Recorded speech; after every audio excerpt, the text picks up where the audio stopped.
It seems like an interesting way to learn about the human brain and what we actually care about with respect to what feels real.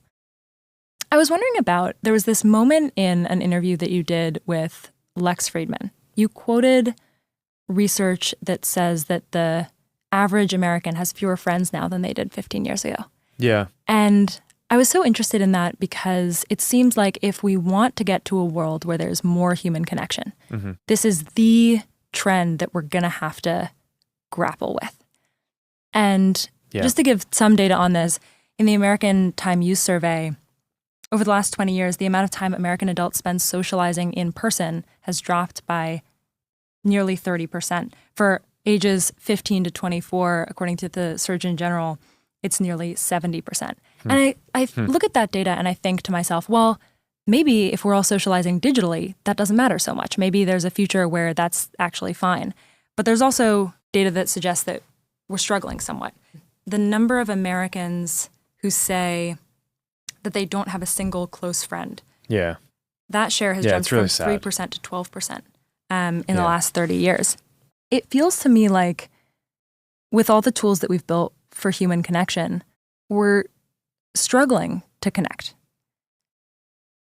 And I'm curious, why do you think that's happening?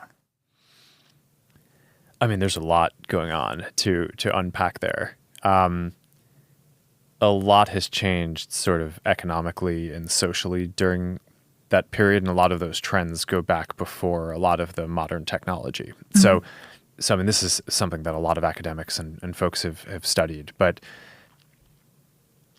it is an interesting lens to look at this, though, because I think whenever you're talking about building digital types of connection, one of the first questions that you get is that going to replace the physical connection?